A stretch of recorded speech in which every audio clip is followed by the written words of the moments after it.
Eleanor Roosevelt, a socialite, activist, and First Lady that reformed the 20th century. Eleanor's early life. She was born into a well off family in New York. Because of her esteemed upbringing, she had to fit particular molds. She called it conforming to a conventional pattern. Eleanor did not always fit these molds, though, and it led to disappoint her mother, Anna Hall. But she was still adored by her father, Elliott Roosevelt. Her mother later passed due to illness, and her father died 2 years later because of alcoholism. After her parents' passing, she moved in with her grandmother and was sent to school in England at an all-girls boarding school. While at school in England, her teacher took Eleanor under her supervision and opened Eleanor's eyes to a lifestyle of an independent woman and learning to be assertive. Eleanor returned to New York in 1902. She was young and fashionable, but still had insecurities about her appearances. Although she had broken out of her shell in England, being back in America stunted the growth that she had made in her social graces. Even though she was insecure about herself, she found a perfect suitor to marry. She got engaged in 1903, and in 1905 she married her fifth cousin, Franklin Delano Roosevelt. Their personalities suited each other, and he boosted her confidence, but it was set back due to her mother-in-law. Eleanor stated that she always felt that her mother-in-law was making decisions for her, and it was leading her to be dependent. Eleanor and Franklin had 6 children. Unfortunately, one died in infancy, but the others were raised until adulthood. In 1910 was when her husband's political career began. Franklin Roosevelt was elected into the New York State Senate, which then led to his position as the Secretary of the Navy. He served in this position for 7 years. It was during this time Eleanor became active in social and political work within the Red Cross and in the Navy hospital during World War I. In addition, during the war, women gained more responsibility at home, and she fully supported these actions. Her advocacy blossomed post-war.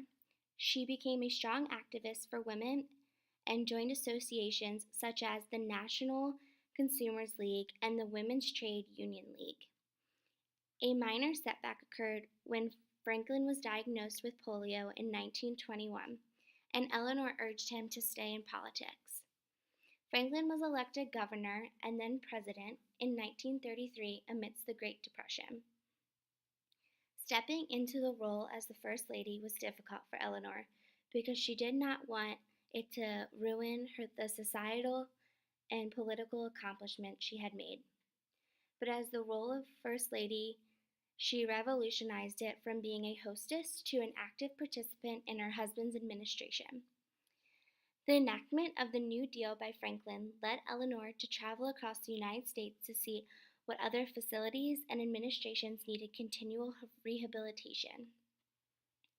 Her position as First Lady gave her permission to bring publicity to marginalized groups.